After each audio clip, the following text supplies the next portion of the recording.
Hello everyone, it's Thomas Jujube, and welcome to the Talking Jujube podcast, a podcast where I talk gibberish, or in this case, Jujube, about the month's news and episodes for Kamen Rider, Transformers, Super Sentai, and Power Rangers. Today we've got all that, really, and we got some scans for Kamen Rider and Super Sentai, so let's jump into it. So, we got a weird trailer, sort of, for Transformers Cyberverse. It's not really a trailer, it's some advertisement for some drink or food in some country. I don't really understand what's going on. I can't understand what they're saying at all. I don't really understand this at all. But it's interesting, the designs they use in this trailer, I guess, this commercial, are the Cyberverse designs, so it's like kind of a first look of Cyberverse designs in action, even though I'm sure this isn't the animation style they're going to be using for Transformers Cyberverse. So nothing really going on here. It's something. I'll leave it down in the description if you want to check it out. So I mean, that's honestly about it for Transformers, not really anything at all. So yeah, that's about it. Moving on to Kamen Rider Build. Man, oh man, was this an awesome month for Build. I had so much fun watching these episodes. So, I mean, let's jump right into it with episode 38. We leave off right on the note, or we start right on the note we left off from the last episode of last month, where Evil has just accessed his final form, black hole form, or his complete form.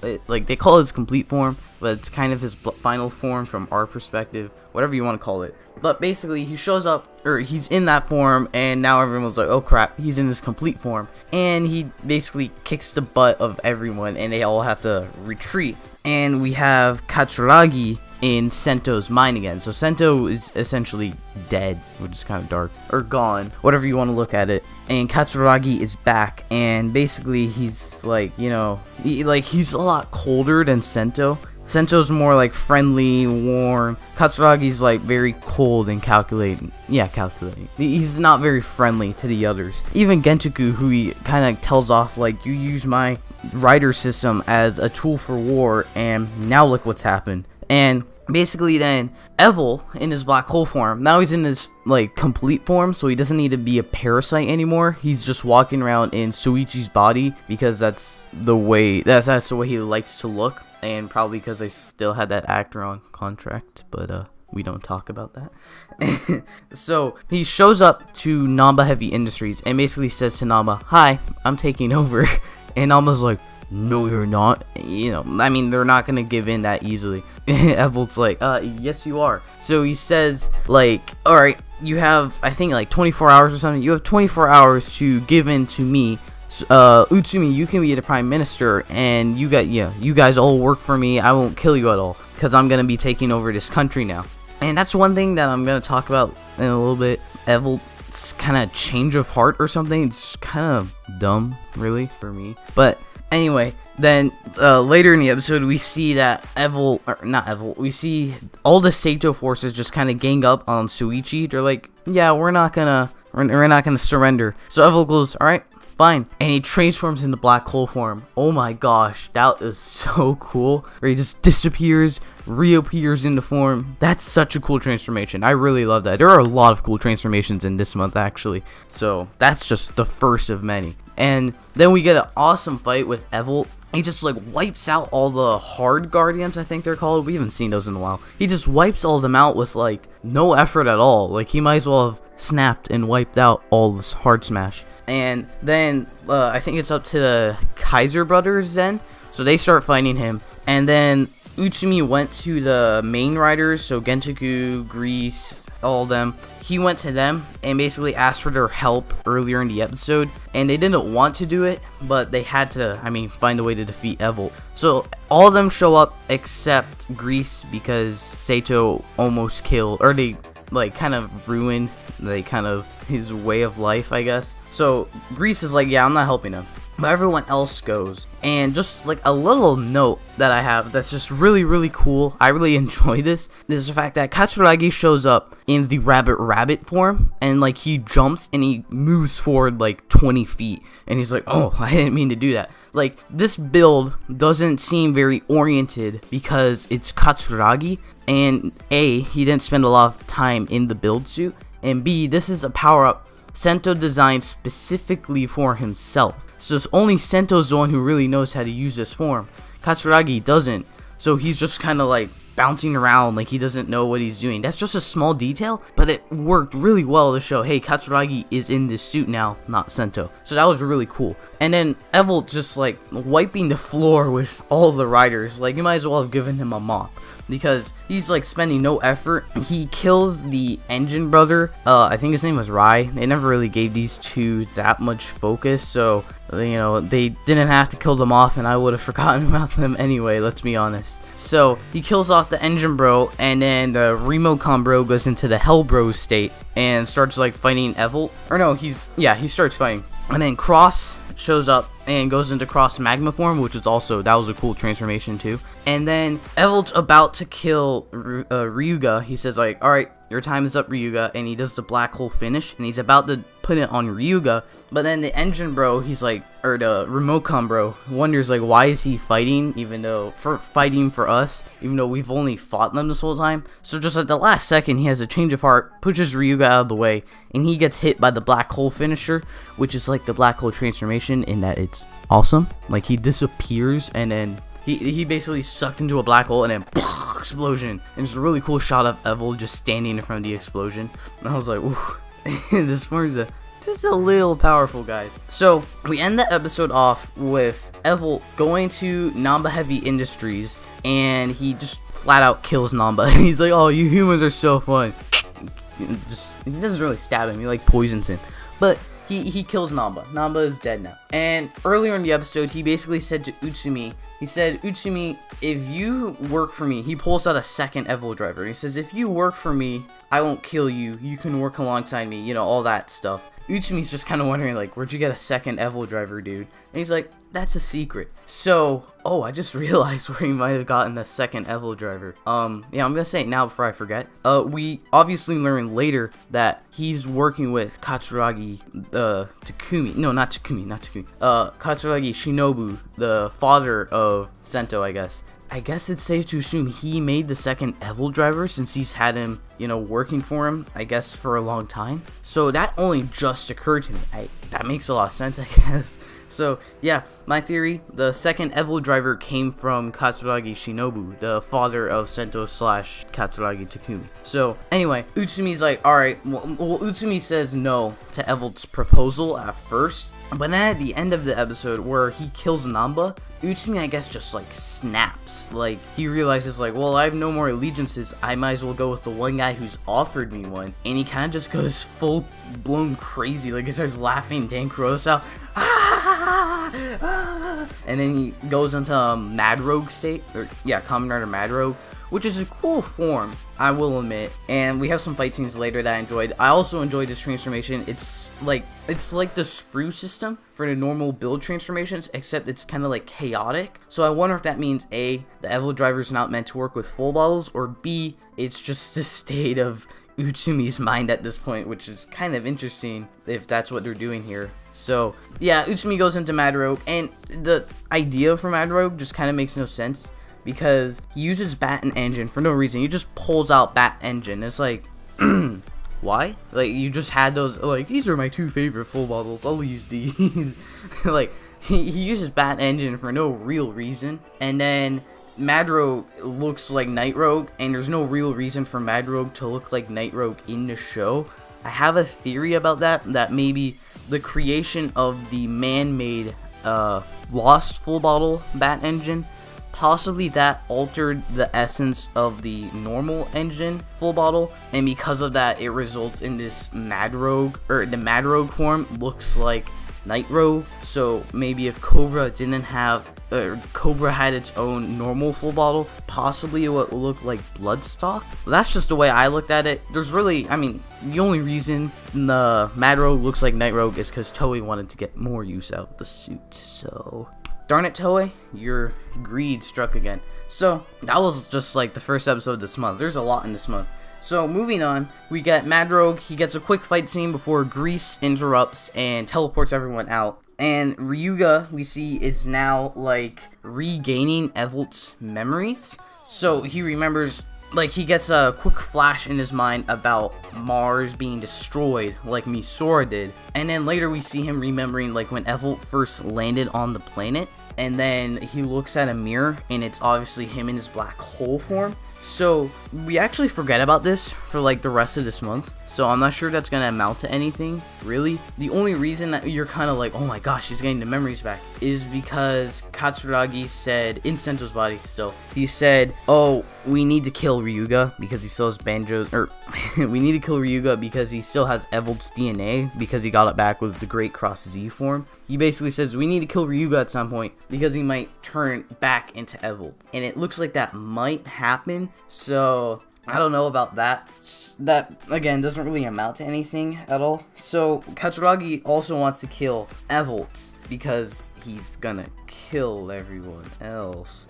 So yeah, and then also I know I said that the Utsumi's insanity, basically like the rest of this, Utsumi's just kind of crazy. He's like caressing the Evolt driver in a creepy kind of way. And Gentoku realizes it must be his fault because he shot Utsumi all those episodes ago, and I guess that just kind of broke him. But Utsumi didn't seem crazy then. Only at this point, when Namba died, they just go like full-blown insanity mode. So yeah, I don't really know why Utsumi went crazy. Utsumi is just crazy because Mad Rogue. Banooch. So Saito attacks the city then. So Katsuragi arrives now, or Benjo will fight at first with, I believe, Rogue, I don't remember entirely, but then Katsuragi arrives, and now Ryuga's like, excuse me, sir, you're going to, jump all over the place again. And he says, no, I tuned it up. And we get the the Hazard form to Rabbit transformation, but this was so much cooler just because of Katsuragi's, I guess, mindset, because he transforms into Hazard, and normally, Bill does the whole arm motion and he goes, Henshin! He just snaps his fingers, and then the thing closes around him, the big, vault. It opens up, he's in Hazard form, and then the Rabbit pieces show up, and instead of Sento would normally, fly around and attach all of them, Katsuragi just stands there, and they all attach them there, and I'm like, just thank you so much for doing what I asked so long ago. Can we please stop jumping around to turn into Rabbit and Tank?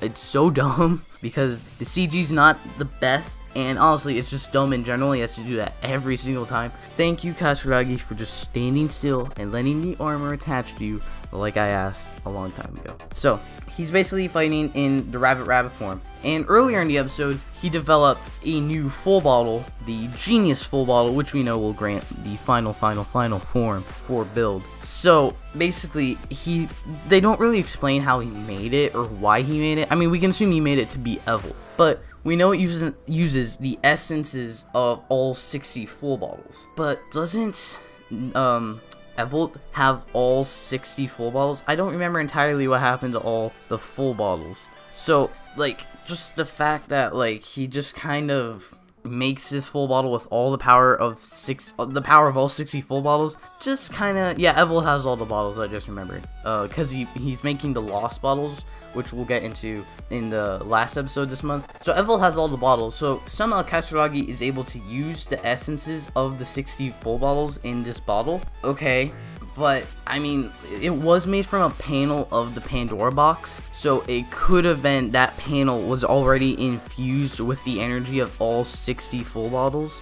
So that's why because he used that brick that Sento used to raise his hazard level to 6.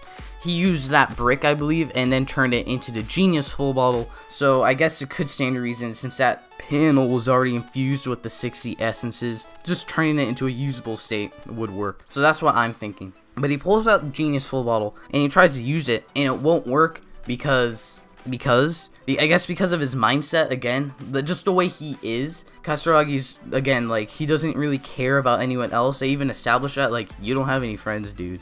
So I guess he can't use it because he's not that kind of person. And at this point, you're like, well, we need Sento back. And then Sento's memories start to resurface in Katsuragi, and we get a scene, in the intro, where they're, I guess, in the mind of Build. And Katsuragi and Build are talking, Katsuragi and Sento are talking to each other.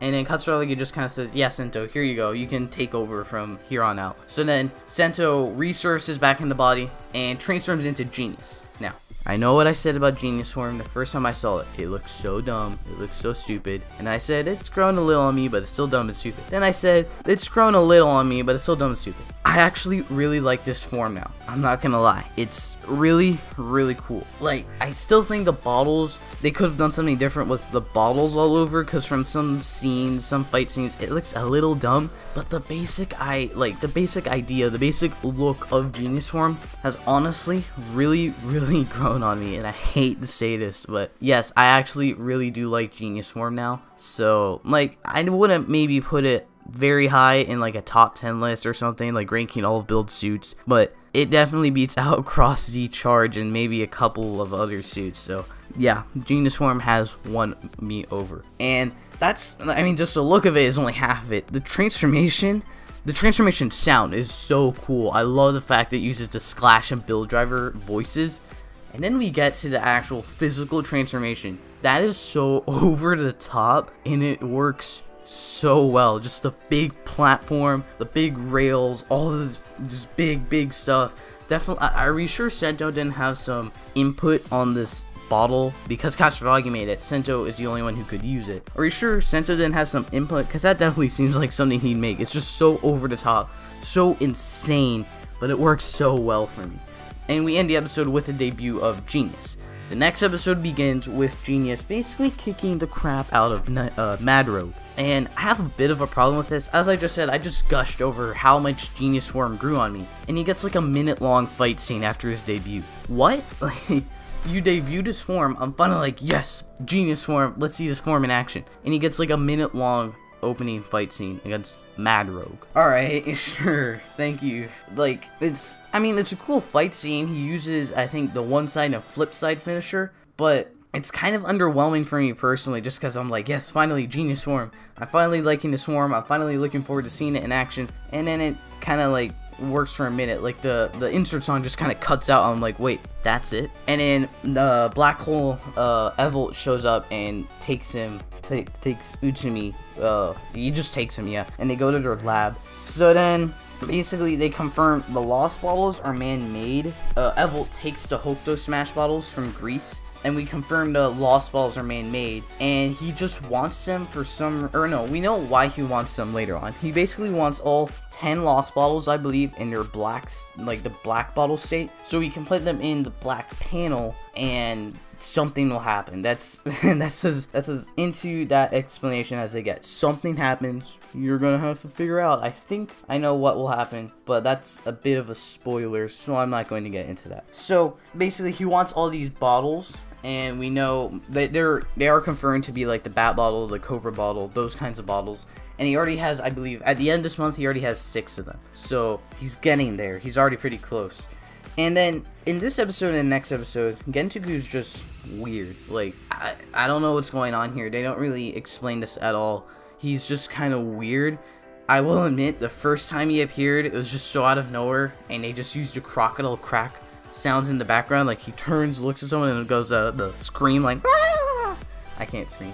It was honestly funny at first, and then it starts just getting kind of annoying, like okay, you don't have to keep doing that. Oh, we're gonna keep doing that. Okay, so I don't know. And we see that Katsuragi is starting to speak to Sento. So now Katsuragi is just a voice in Sento's head. So I was like, get out of my head. Not really. So Sento and Kazumi go to Hokuto. And what Sento does is he's looking for stuff that his father left behind on the lost bottles, or lost full bottles. And he sees a picture of that lady, I think her name is Rika, whatever, from the beginning of the season, like way at the beginning, the one who smuggled them into Hokuto, I believe, or Toto, the one who smuggled them into another one of the countries. So basically, they go there, but Greece wants to go to the Faust lab so he can seal back the full bottles Evolt stole, but they're expecting him or something, and he gets ambushed and his hazard level gets jacked up because they want him to become a lost smash, which is essentially a person who sticks a lost full bottle in their neck, Kamen Rider double dopant style, and they absorb 2 clone smash into them and just become this super powerful smash repaint. Okay, so the Grease gets captured and he just kind of runs off all of a sudden. I guess they didn't inject enough nebula gas or something. But the Lost Smash, the idea behind them is when they're defeated, they die. Like basically every other Smash. But they have a way around this, so it doesn't really matter anyway. But then Sento runs off and helps Kazumi, and he's in his rabbit form, and he switches to Tank later on, and I'm just like, this is your debut form for Genius form. You had an underwhelming first fight scene. We're not gonna put him in Genius first? Okay, sure. And then he transforms into Genius too, and we only get the Build Genius at the end. Stop. Just put effort into the, like, I know I sound like I'm complaining too much about a little thing, but this is the final form, and we're kind of just like, poof, look, there's a form. We're not really treating this like a final form, so, you know.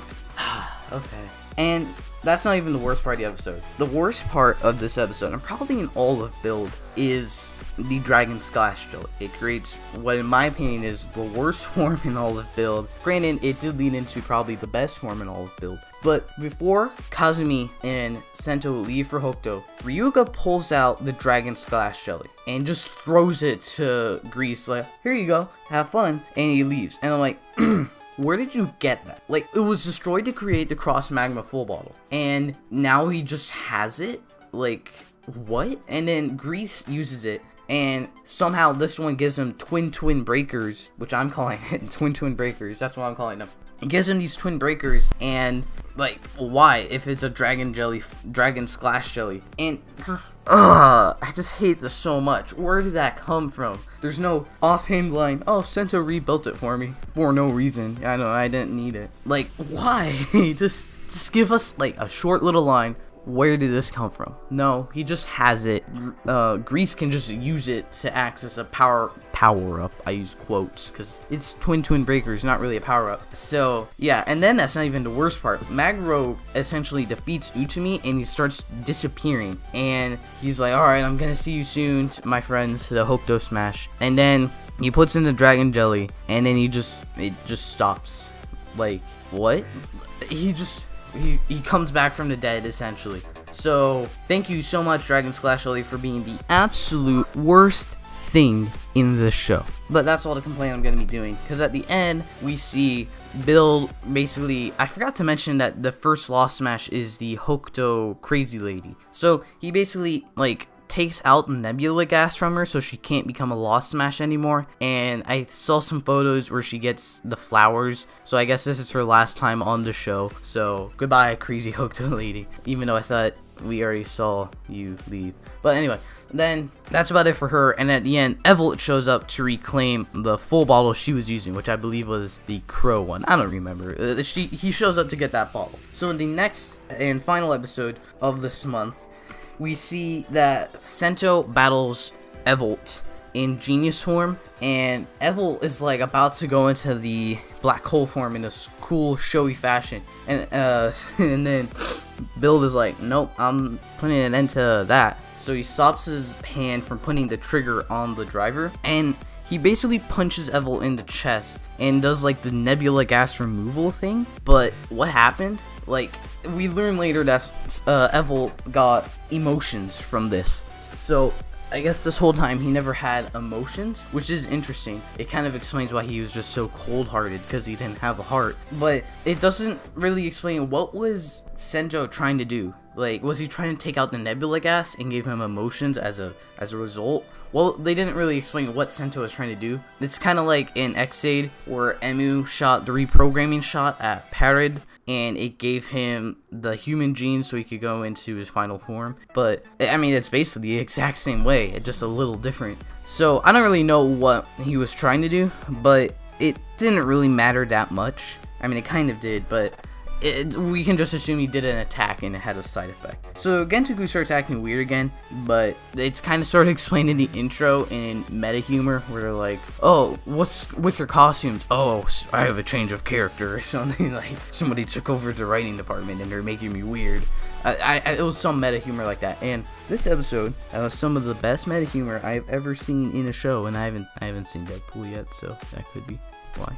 But this meta humor was so good. Like, first they said, let's review what Evolt did. And I'm like, oh my god, we're getting a clip show, aren't we? Ugh. Granted, I like the show so far, so wouldn't have been too bad anyway. But just these characters, this cast is, since it's so well done, they're just arguing with each other during this whole clip show, and it's so funny. Like, when they're like, oh, Kensuke kept getting defeated, I do not lose. And then you were defeated that one time, I do not lose. And then you were defeated, I do not lose.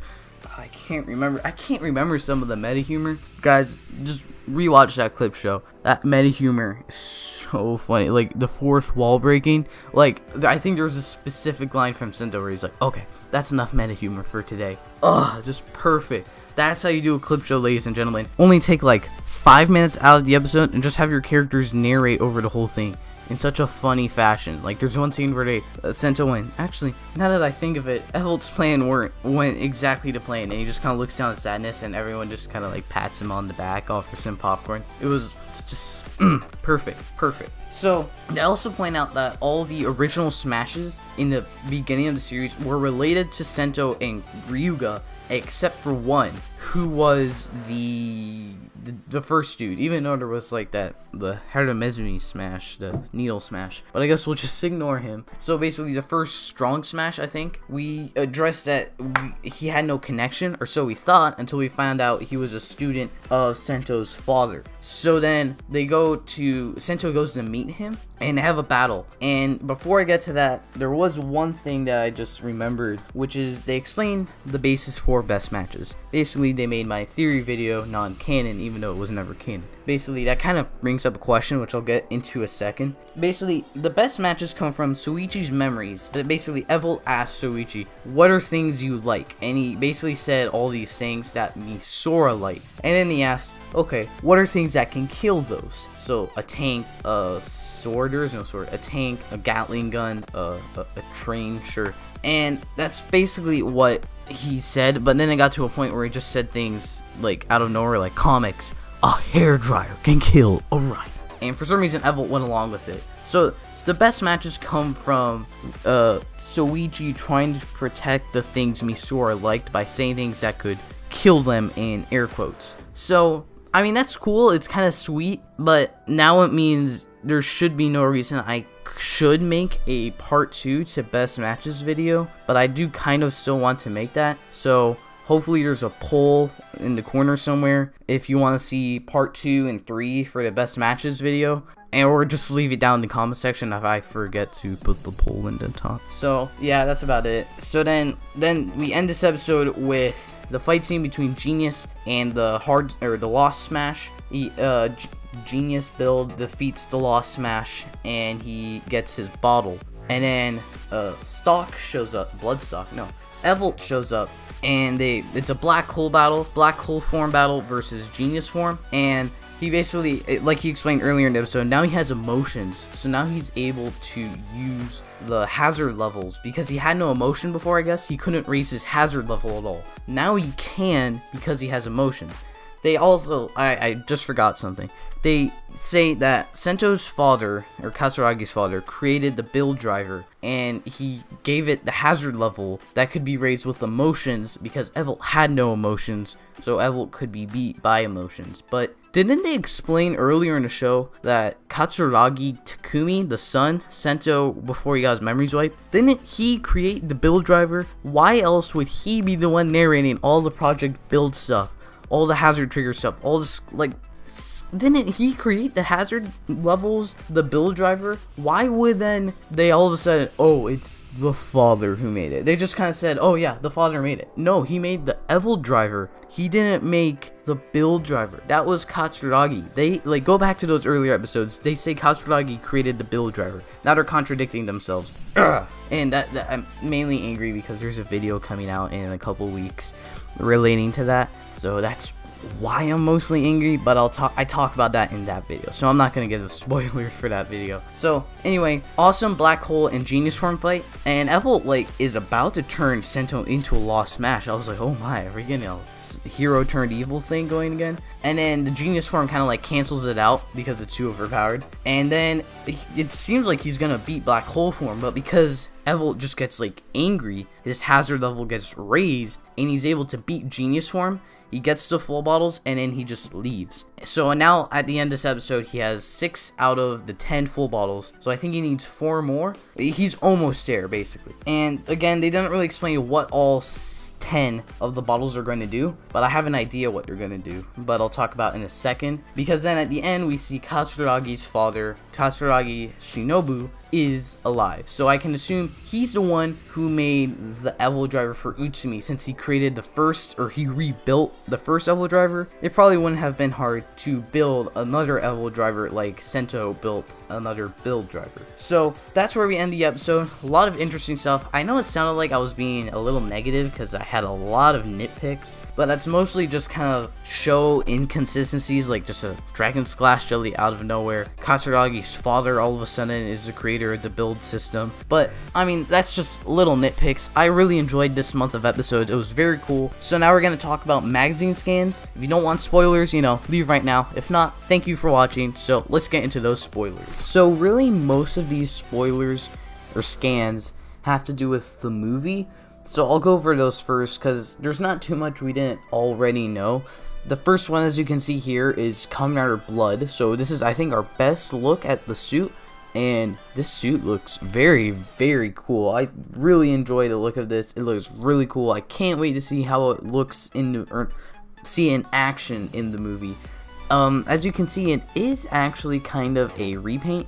Obviously, most of it is a repaint. The legs, I think, the arms, the chest plate, I think, is all brand new. The head, most of it is new. If you pay close enough attention, especially in the trailer, if you've seen that, you can see it's actually the hazard helmet, the hazard form helmet with different eyes and obviously repainted. But other than that, I mean, like, it's a repaint, but it's a very, very cool repaint. I'm interested to see why it uses Great Cross Z and a hazard trigger, if there is a reason, or they just wanted to push out Great Cross Z more. But that's about it for this image. Again, more stuff for the movie. I can't read anything it says, but basically you can see blood, Kamen Rider Blood. Then the next image, we get Rabbit Dragon, which is the second movie exclusive form. This is Build's movie exclusive form, and man, oh man, is this cool.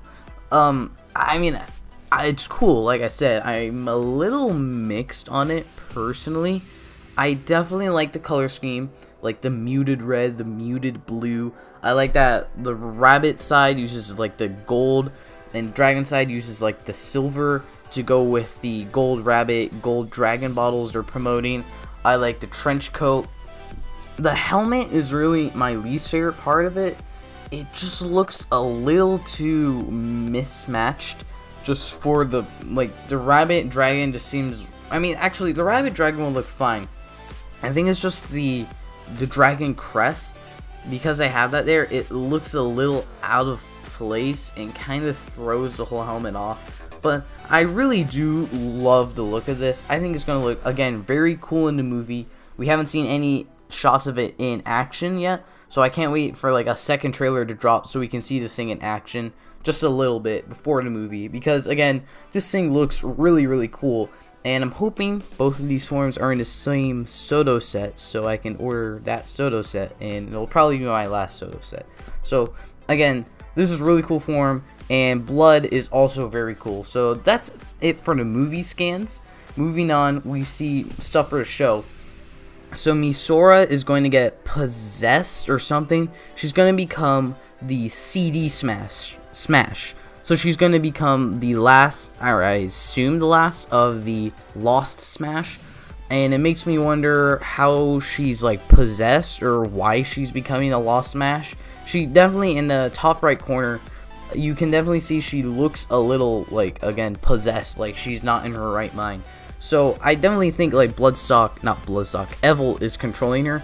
That's about it that's important here. You can see a repainted Magma Knuckle, which is called, I believe, the Blizzard Knuckle. Something like that, something to that degree. As you can see on the button, there is no rider symbol, so this is definitely just a repaint in the show. That's just a weapon, nothing else. They might release it on Premium Bandai, because that seems like something they do, and it unlocks a special Blizzard cross form. But I don't think we're going to see this actually used to transform in the show. And in the last image, we get what I don't know the full name of this, but this is what I think is called Evolt's complete form, which it makes me kind of question, what about black hole form? He gets in black hole form, and he's like, I am in my complete form, and then he's in this form, and now he's in his complete form. Okay, I mean, it's definitely like grotesque looking. If this is our final boss, that would be pretty cool, but something tells me it won't. It's at the very least not a repaint form for our final boss, which is what usually ends up happening. So that's pretty cool. It uses a driver as well, which is weird. It uses the black hole trigger, which is also weird. What I'm assuming is that this is what happens when the full Pandora panel of Lost Bottles is assembled. When the black Pandora panel is assembled, I'm assuming that Evolt unlocks this monster form, and this is his most powerful form ever. So that's what I'm assuming. I don't know how they'll defeat this, because it kind of seemed like Genius form was how we defeat Black Hole form, and then he levels up to this monster form. How are we going to beat this monster form? So yeah, that's about it for the build spoilers. They're all definitely very interesting. I'm looking forward to seeing the show stuff, and definitely very excited for the movie now. Too bad we have to wait about a year until we can see it here in the States. So this was also a great month for Lupin Ranger vs. Power Ranger. So let's jump right into it. In the first episode, it's kind of slow, but I actually did kind of like it. It's basically about this girl named Mana who's trying to get Keiichiro, Pattern Ichigo, to like her, but he seems kind of oblivious to it, and everyone else is like, come on, you don't see that she likes you, blah blah blah.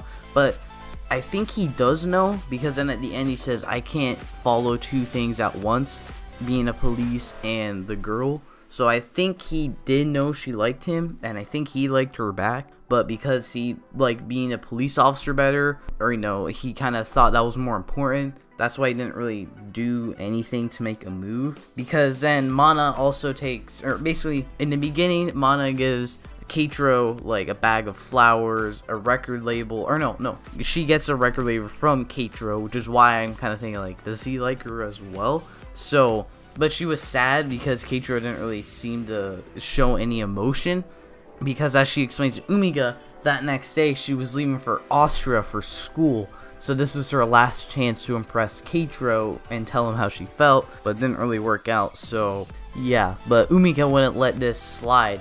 So what she did is she tried to set up a dating kind of scene with, I think she had the help of Sakuya and all the Lupin Rangers, and it kind of helped set this up. But that scene really felt awkward. There's some scenes in this month's episodes which seem like they should be more serious, but they kind of play them off as a comedic moment with like the weird, like kind of funny song in the background. So I'm like, I think this should be a serious moment you're trying to do here, or we're trying to make it seem a little too silly because, silliness, woohoo. But then the main plot, or no, that is the main plot. The monster kind of takes a side plot where it's his Lupin collection piece just lets him extend. That's about it. His main power is causing dreams with his big dream lance. So he'll basically like slam it on the ground, and people are put into a dream with, I guess, like whatever they enjoy the most or something. Because then we see later on in the episode when the Lupin Rangers and the Powder Rangers, or no, actually just Lupin Yellow and the Powder Rangers are sent into the dream. Not Sakuya. Tsukasa is put with a bunch of stuffed animals, which is really funny. Sakuya has a picture book of Umiko, which is kind of creepy. And Keiichiro is just a police officer. And here's one problem I have, which is that Umika is not affected at all. She's in her uniform, but she's not affected. Like, one guy is like eating ramen, but she's not affected. Like, nothing is there to make her happy. So I think that could mean, like, maybe the one thing that would make her happy is wearing this uniform and being with her friend. But since she's already moved on from that death, now I'm not sure if you can hear that, but I think the Paddle Rangers are coming to get me. So sorry about that. So it's possibly that Umiga is already moved on from her friend's death, which would be the one thing that could make her happy. So that's why she's not affected from this. I don't know, they didn't really explain that. This is kind of the biggest problem for me, because other than that, this was a pretty solid episode. She does kind of like sing or hum the song that Keiichiro gave to Mana, and that snaps Keiichiro out of it, and he shoots the dream world with his actual gun, and everyone wakes up from the dream, and they defeat the monster, you know, yada yada. But then at the end, Mana leaves for Austria, and Umika is just kind of angry because Keiichiro didn't really try to do anything to tell her goodbye or anything, so she's like, "Oh, you're the worst," and she leaves. And Keiichiro just says, like, is there any way the people who work at the bistro could be the Lupin Rangers? And Tsukasa and Saki are like, no, we were there, they're not the Lupin Rangers. And he's like, then, and he thinks to himself, then how is Umika in the dream world? Which is great, because I was kind of thinking like, yeah, Umika, you're like kind of making them wonder why you're here. So it's kind of cool to see that he's not like, oh yes, she's a Lupin Ranger, but he's kind of suspicious now. So we could get some things in the future, or trying to figure out more and more who are the Lupin Rangers. So then at the end, we do see Destra meeting with Zamigo, or the other way around, I don't know. And he basically says he has intel, and the episode ends, which leads right into the next episode, which, honestly, this episode is probably one of the coolest in the entire Lupin Ranger series, Lupin Ranger Powder Ranger show so far. It might be one of my favorites, just because there's these novelties that you really don't get anywhere else. We get the safe. So, I didn't mention this last month, but the safe from the black sheep, there's the white sheep and the black sheep. The black sheep safe was in the crane, but they kept it in the Lupin, or not the Lupin Ranger, in the Powder Ranger Police HQ, and I kind of just forgot about that. Except in this episode, it grows large in the middle of the base, and I'm like, oh my god, yes! Like, it was just such a cool, like, I saw that, and I just fist pump in the air, and I'm just smiling to myself, like, yes, yes, yes, yes, it grew large. Stuff like that doesn't normally happen, where like a monster just grows large in the house or the HQ of the main heroes. So that was honestly really, really cool. And they drive the monster off, but he sees Destra and Goshe, and he just kind of leaves, and they're in their monster world, and they explain a few things. So the global police must have a mole. The Keiichiro decides they must have a mole among them, because there's no way, because there were no disturbances detected in the HQ, so that means there must have been a mole who let them in. So I think Destra says Zamigo let them in with his intel. So this is Zamigo has intel in the mole, from the mole, or is the mole in the HQ, and is how Goshe could get in and grow the black sheep. I don't know his name, but the black sheep, and he got a new piece of the Lupin collection. And what's also really funny is he stays large, he doesn't like shrink back down, so that's just really funny. So basically then they in the monster world, Destra explains he's like doing his experiments again to figure out if the human collection is different from the Lupin collection, and basically he confirms that the Lupin collection was made in the monsters world. The Lupin collection is a monster original item collection, whatever, but it's meant to be used by the monsters, which is interesting since a human made it. And there are some pieces of the collection that have been modified for human use, the verse vehicles and verse changers. And we find out later in the last episode this month, the debut of Lupin X Pattern X, we figure out he is the one who's been modifying, at the very least, he's been modifying the not the verse vehicles, the trigger machines. And I think he made the verse changers, but we know he's been modifying the trigger machines for the police to use. And maybe he's doing the same for the dial fighters, but we know for sure he's doing the trigger machines, and he's creating those. So that's really cool. And I think so that means maybe Lupin X could be the mole, but we don't know a lot. I'll get more into his character later on, but we don't know a lot about him. That he could be the mole, but I kinda doubt it. So then basically the monster hacks into the global police like computer system and says, hey, you killed my brother and I need to get revenge on you, Powder Rangers, so show up at this mountain, blah blah blah, you know, that kind of stuff.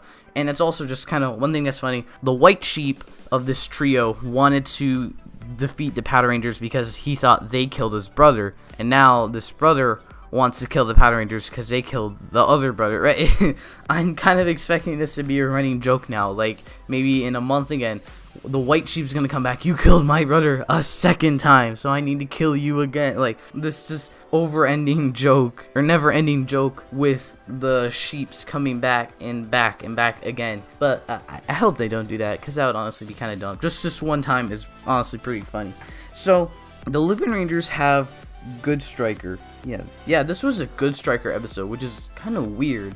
But that's actually kind of interesting, because Kairi is kind of angry at Goody for helping the police in the beginning of the episode, because they almost destroyed a piece of the Lupin collection. And he's like, if you're meant to protect the Lupin collection, why do you help the police who are trying to destroy the Lupin collection? And he says, I can't help it. I can't help who I feel good about, because that's just, that's the way he is. He helps who he feels good about. And it's explained he's the first part of the collection that was made for human use, and I guess is the only sentient part for some reason. Like, they don't really explain how Goody's sentient, but that's alright. I mean, I'll let that slide. I don't really care why Goody's sentient. It's cool that he's the first human-made or human-modified part of the Lupin collection. So, we also get a flashback about Goody's creation, which we get the, what his name is, Lupin, the main Lupin guy. I don't remember his name right now, but basically, he made Goody for human use, and his voice sounds very familiar, and I can't place it, but if one of you can figure out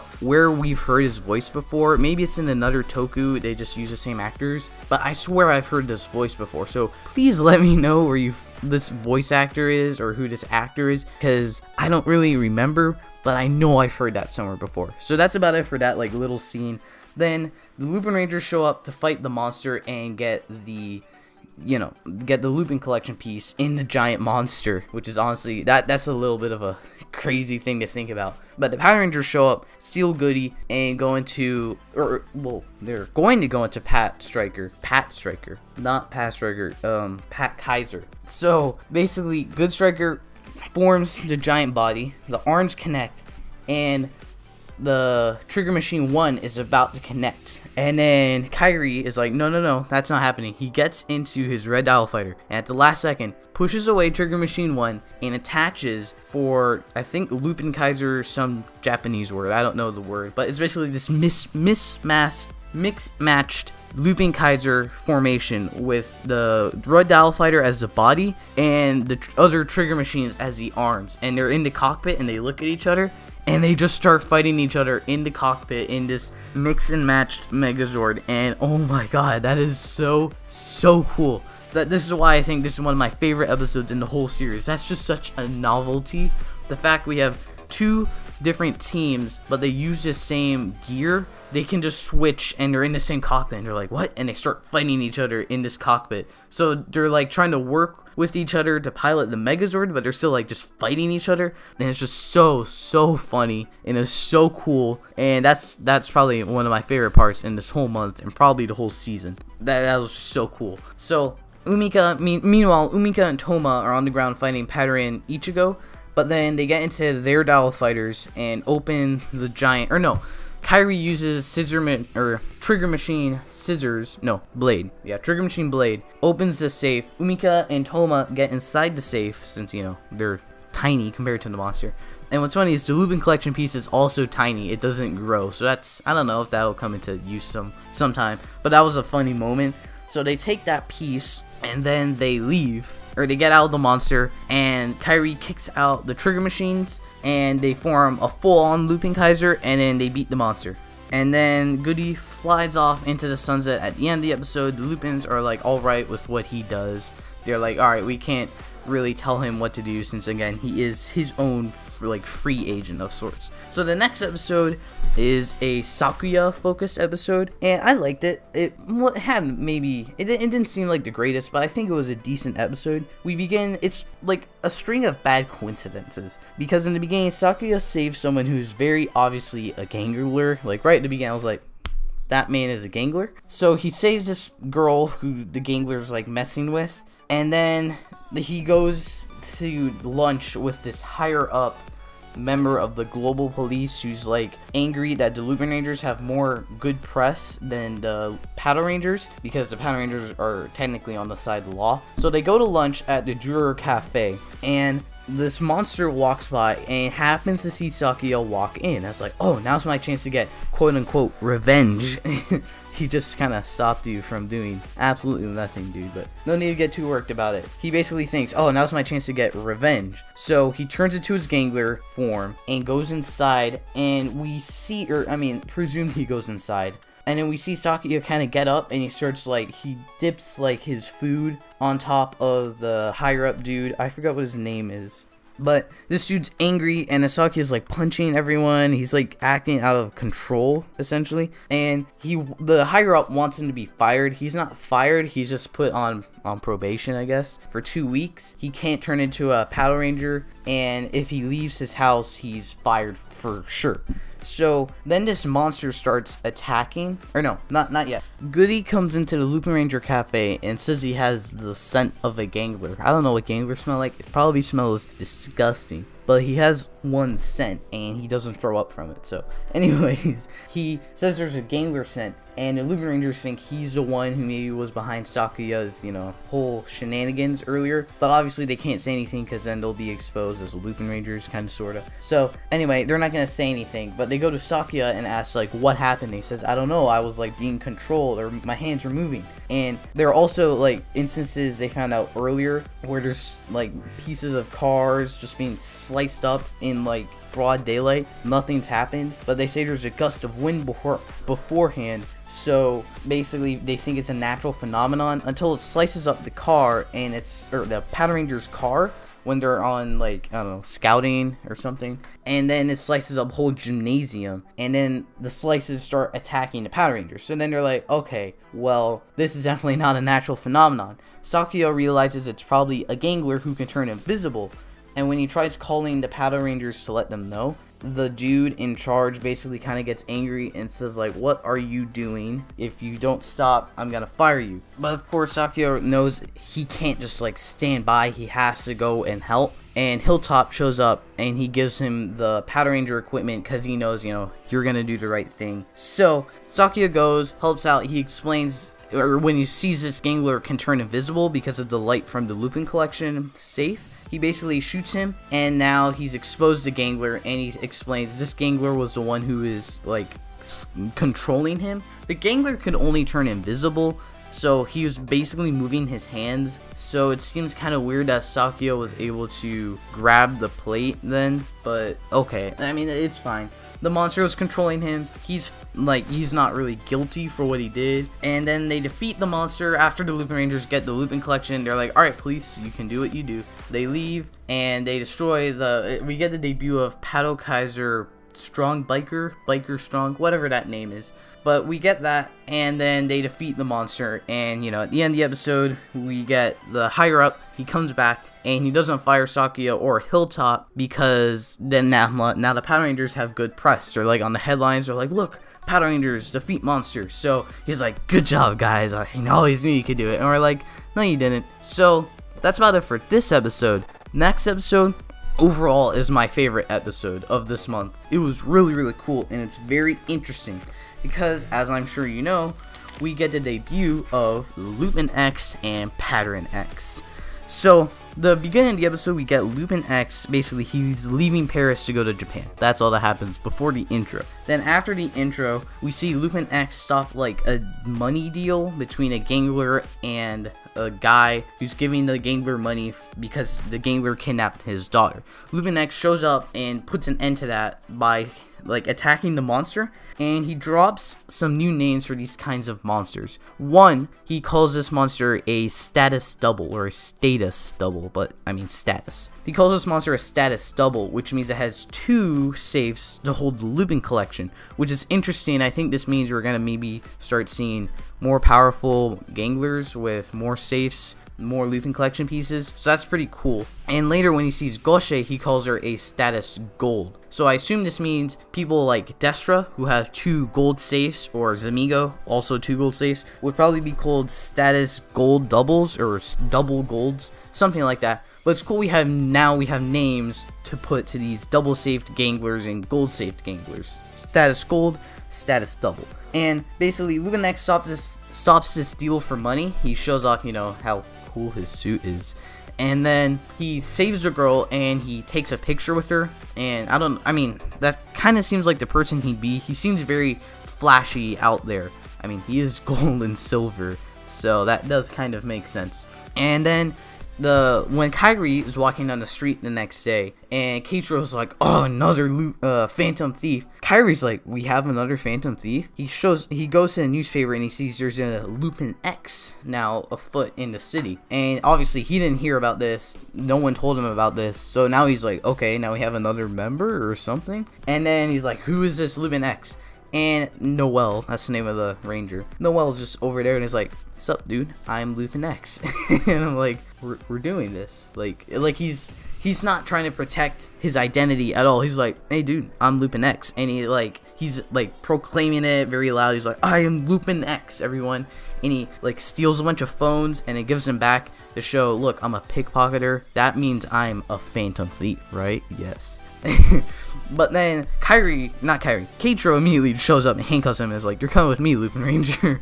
And then he takes him in for questioning, not kidnapping. He didn't kidnap anyone. He takes him in for questioning, and then Hilltop walks in and is like, "Oh no, this isn't Lupin X. This is our brand new recruit, or not recruit. This is our brand new agent transferred from the headquarters." He tells his name, Noel Takao, I think his name is, but we're just gonna call him Noel. And he basically says he's an undercover Lupin Ranger, but here's the thing. Actually, I'll get to this in a little bit if I remember it, but I don't completely buy that. So basically, the Lupin Rangers realize that Noel knows who they are. Lupin X knows who they are because he sent Kairi a little card, Lupin Ranger card. So he knows who they are. They plan to break into the police headquarters to steal Noel, and so he doesn't reveal their identities. And then when they go there, they realize the Powder Rangers are already leaving because there was a gangler, and they're taking Lupin X with them. So Kairi's like, "What's going on here?" They go to the site of the gangler attack. The Powder Rangers are about to transform, and then Noel's like, No, I'll take this." And then he transforms into Pattern X. And I actually really enjoyed this transformation. Granted, it is the same pretty much as the normal Powder Rangers, but just one small minor detail is that when the armor attaches, he gets kind of this collar piece that then spreads out, and it kind of just makes him seem like he seems more kind of regal, flashy, showy than all the other Rangers. And that's just the way he is, and I enjoy that personality. It's really fun to see him. And also his call out, when he'll be like, "The dazzling policeman, Pattern X," or "The dazzling lonely thief, Lupin X." That's pretty cool. And I like what we can hear of the sounds from the morpher.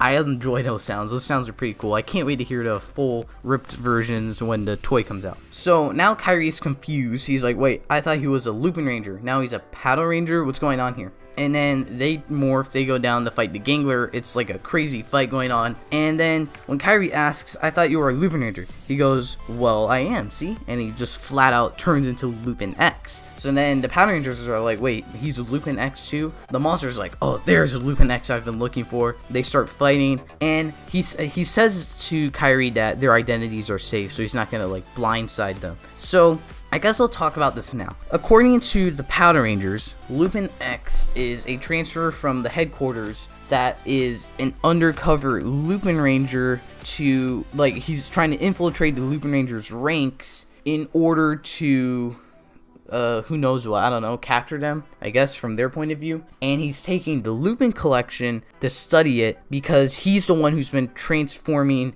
Lupin collection pieces for human use for the Powder Rangers, as I mentioned earlier. But from the Lupin Ranger's point of view, he's a thief that's infiltrating the police in order to who knows what. So I'm just kind of confused, whose side is he on? It's not like a goody who just flat out says, "I'm a free agent, I help whoever I feel like it." Noel seems to have a kind of helping point from each side. He's like, "Oh, I'm helping you guys to stop them. Oh, I'm helping you guys to stop them." I don't really know who he's working for. And at the end of the episode, Goody's like, "Alright guys, it's time for story time." And I'm like, "Great, some explanations. And then Noel's there like, sup everybody? And I'm like, no. And then the episode ends. So we never find out, well, at least in this month, we don't find out what his deal is, what he's trying to do. So I'm hoping we get that next month. But we also get awesome fight scenes with Lupin X.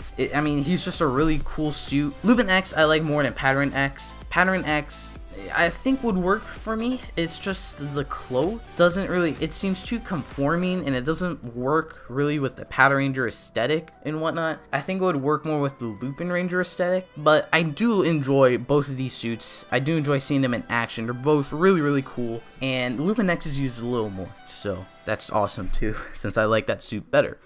And the monster is defeated. They take the one safe, or they take the second part of the Lupin collection, and then the monster grows large. So he says, don't worry guys, I'll take it from here. And he summons his Lupin X train. I don't really know what they're called, the X train I guess. And he summons that, and he just starts kind of shooting the monster with some lasers. We get a lot of scenes where he's just like kind of switching forms, and he switches sides of the train, which is a little tedious. That didn't entirely need to be there, but it was still kind of cool. And then he also shows off 2 new trains. The Lupin, I don't know what they're called actually, I guess X trains, I think. Basically, he gives them to Kairi, who uses them for Lupin Kaiser trains. And from what I could hear, the fire train is a dial fighter, really, because it has a dial and it has the fire. And the thunder is a trigger because it has the Japanese kind of summoning sound. So fire, dial, thunder, trigger. So again, cool fight scene with the train and the Megazord. Too bad we didn't get the Megazord debut, but I think we're gonna get that soon. And then, again, as I said, at the end of the episode, Goody knows Lupin X and Pattern X. I'll just call him X in his Ranger form, I guess. He knows Noel, and he's about to explain about him, and then the episode ends. So that's about it for this month of Lupin Ranger vs. Pattern Ranger. I definitely enjoyed it. I had a lot of fun watching these episodes. Definitely enjoyed that kind of novelty stuff with the double Megazord kind of thing, or the mix-matched Megazord and the monster growing out of HQ. Really enjoyed the Lupin Ranger or the 7th Ranger debut. That was really cool. I'm looking forward to seeing what his deal is, because I don't entirely understand it. But we've also got some new magazine scans. It isn't too much, but I'll go over them still. Again, if you don't want spoilers, again, it's not entirely spoilers because you probably know it's coming. So I'll still go over them. They're technically spoilers, so if you don't want them, leave right now. So let's get into those spoilers. So again, there's not much to these spoiler scans. It's mostly, if it's not even a spoiler, as I just said, it's like you assume this is coming when a 6th Ranger debuts. It's the magazine scans for X Emperor, the Pattern X and Lupin X, Noel's Megazord forms. It's the same Megazord, but like kind of rotated. Let's get into these scans. So in this first image, you can see a nice shot of both Megazords. In this one, you can just see the train, like the trains. I'm going through these kind of quickly because it's mostly all the same. Here we have, they're both called X Emperor, which is interesting. They're both X Emperor, whatever. Basically, they have 2 different forms. So in this silver form for Lupin X, I assume like when he's in his train, depending on which form he's in, depends on which side of the train he's in. I assume it's the same for the Megazords. Depending on which form he's in, depends on which Megazord form he acquires. So in his silver Lupin X, or no, my bad, in the Emperor X Emperor silver form or slash form, I think it's like X Emperor slash, he is in his Lupin X form, and slash, that's guess what that gives him? Slash powers. Ooh, because you can see the Fire X Runner or whatever it's called creates one of the arms, and the other side of the train creates the other arm, so it's like 2 big stabby sword weapons, which is cool. So then in the next image, we get another closer shot at X Emperor Gold, which is also X Emperor, I want to say Gatling. I don't know the thing off the top of my head, but it's his Pattern X form for the Megazord. And you can see it just creates a big Gatling gun, I believe, in his stomach. Let's take a look. I think, yeah, a Gatling gun in his stomach. And if you look closer at the two Megazords, kinda sorta, you can see it's essentially like, I think it's kind of like you flip it upside down and you get the two different forms. Obviously there's more like reconfiguring that has to go on, but I think it's like the basic idea is kind of like, at least for the toys probably, if you have X Emperor and you flip him upside down, you get the other side of X Emperor, and you flip him again and you get the other side of X Emperor, which is actually the same thing for essentially Lupin X and Pattern X's helmets. You flip over the helmet, you get the other, you get the other helmet, you flip it again, you get the reverse. So that's pretty cool. I like that consistency. That's really all there is to these scans. There are more pictures. I'll leave links to all the scans I talk about here. I'll leave links to those in the description. There are more scans, but it's just more images of just Lupin X, Pattern X, and what I already talked about in this episode. So this is all the really new stuff. All the other stuff is essentially just old or stuff we already saw. So that's about it for these Lupin Ranger, Pattern Ranger scans. The last thing to talk about is the month's issue of Shattered Grid. So once again, this is a great issue of Shattered Grid. We follow 3 different stories for our Rangers. We have Kim and Jen, who are rounding up Ranger, I guess, leftovers from Dracon's invasions. We follow Jason, Lauren, and the RPM Rangers in Corinth, attacking Dracon's forces. And then we follow Zach, Billy, Trini, and Zach trying to rescue Ninjor. So basically, I guess we'll start with Kim and Jen since they don't really do too much. Basically, we see in the beginning of the issue, they're heading to Terra Venture. Kimberly is still trying to say like, hey, can Tommy come back? And Jen says no, but it's Tommy probably going to bring him back in some capacity. Unless they don't, because that's definitely seems like something Boom would do. Boom is very ballsy with what they're doing in this series, which I definitely like. Anyway, in Terra Venture for Lost Galaxy, they rescue Corone, and Jen says, I wasn't expecting to be this far in the timeline. It doesn't matter, I guess we can pick her up, because she was expecting Kendricks, I guess.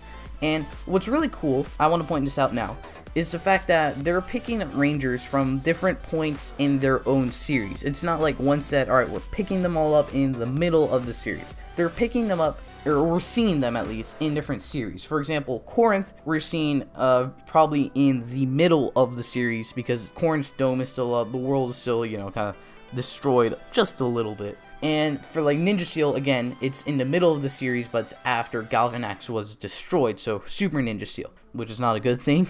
But anyway, in space, like we saw before, again, it's in the middle of the series, but for stuff like Samurai, it's after the series. So that's pretty interesting. I like how we're focusing with these different times of Rangers. I like to see one maybe at the beginning of the series. That would be pretty cool. Kind of, I don't know, help that team grow together, but it probably won't happen just because, we're kind of juggling a lot in this comic, but they do it very well. And then they take they take Corone inside the pterodactyl, and we get probably the most extreme fan service moment I've ever seen, but I actually did like it, where we see inside the pterodactyl Zord, they've already rounded up a good amount of Rangers, and we see Carter, who from Lightspeed Rescue, he's a firefighter, so when they ask, can anyone help her, he's like, I'm a firefighter, I can help her. So I'm like, okay, cool. And then when he says like, can we go help? I like your dinosaur and all, but can we go help? And then Kendall from Dino Charge, the Dino nerd, is there, and she says, actually, it's a pterodactyl. And I'm like,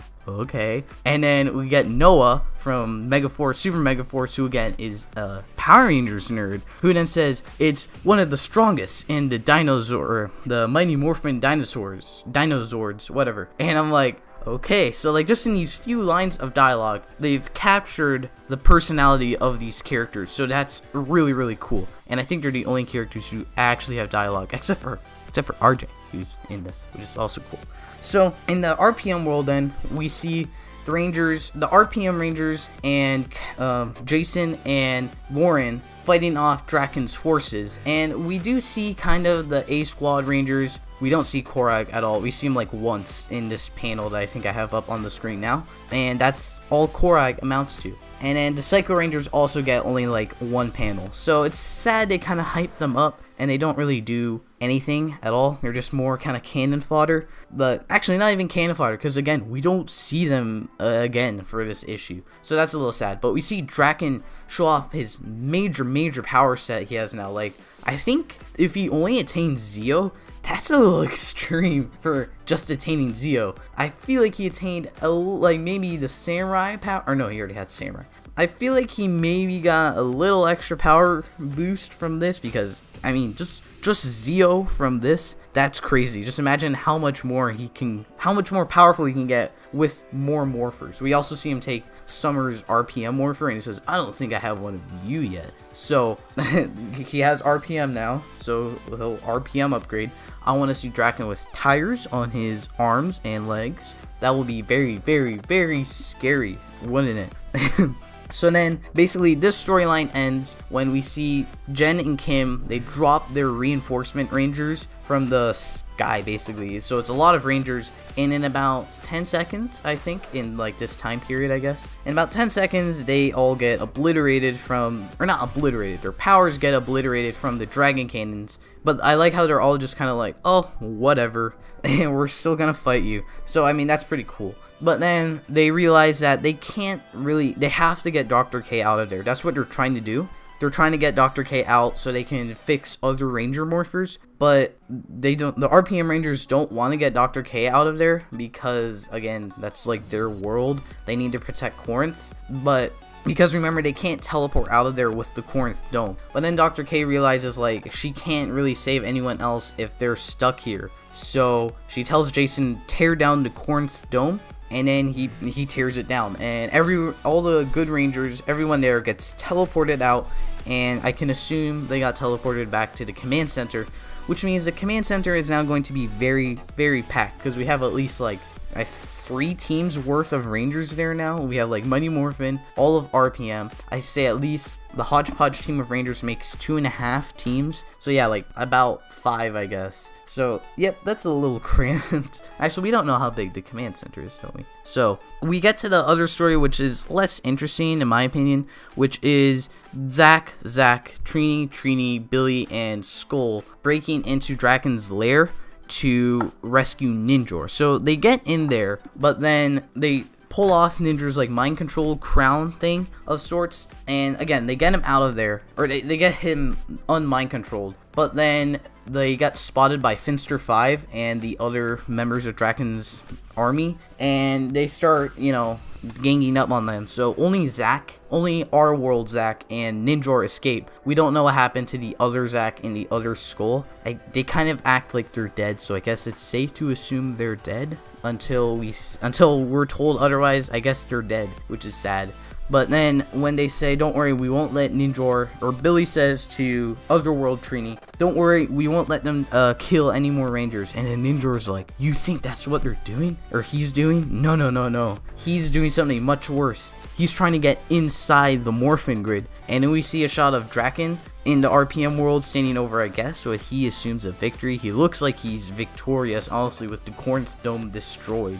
And then he like tries to like teleport, or like I don't really understand this. We see a panel of like a crack and then a flash, and then he says almost, and then the issue ends. So I guess he just tried to get inside the Morphin grid just then, but it couldn't work, but he's almost there. So we don't exactly know what more he needs to do to get inside. We don't know why he wants to get inside, presumably to get more power and just destroy everyone, but we don't entirely know why he wants to get inside, but we know what he wants now. And I guess getting these ranger powers is how he was going to do it. So again, a great issue for Shattered Grid, and definitely looking forward to this. And also, here's one other thing I just remembered I should probably talk about. They already have confirmed for issue 31, when Shattered Grid is over, we're going to be starting with a new team of Rangers, the Ranger Slayer from Go-Go Power Rangers, and that's about all I can remember. I definitely can remember we're getting Dark Ranger, or some people used to call him Talon Ranger, in this team. So for the first time, Dark Ranger / Talon Ranger is becoming part of Power Rangers lore because we were cheated of him in Dino Supercharged. So thank you, Boone, for giving us what we all deserve. So, I mean, this issue too. So overall, this was a great issue, and I'm looking forward to what's to come in Power Rangers Shattered Grid. So, I mean, man, what a great month. Like, the Shattered Grid issue, Lupin Ranger vs. Pattern Ranger, Build, I guess the Sliververse trailer. This was just overall a really, really awesome month for everything. And because of that, I enjoyed everything, and I'm not going to do any rankings, because I enjoyed all of this probably equally as much. So, everything is tied with each other, everything was awesome. And I have one small sort of announcement. I'm going on vacation for all of July, basically. So, expect the next Talking Jujube episode to be delayed probably by like maybe a couple days after the month ends. So I won't be entirely up to date with all those episodes. Don't worry, there won't be no episodes in July. I have a couple episodes that I've already recorded that I'm already done with. They're coming out in July, and so it's not going to be like a dead month. I'm just letting you know that I will be gone. So Talking Jujube might be delayed for August, or for July in August. So if you enjoyed this video, please consider hitting that big fat subscribe button and sharing it with your friends, and I hope to see you around. Thank you for watching.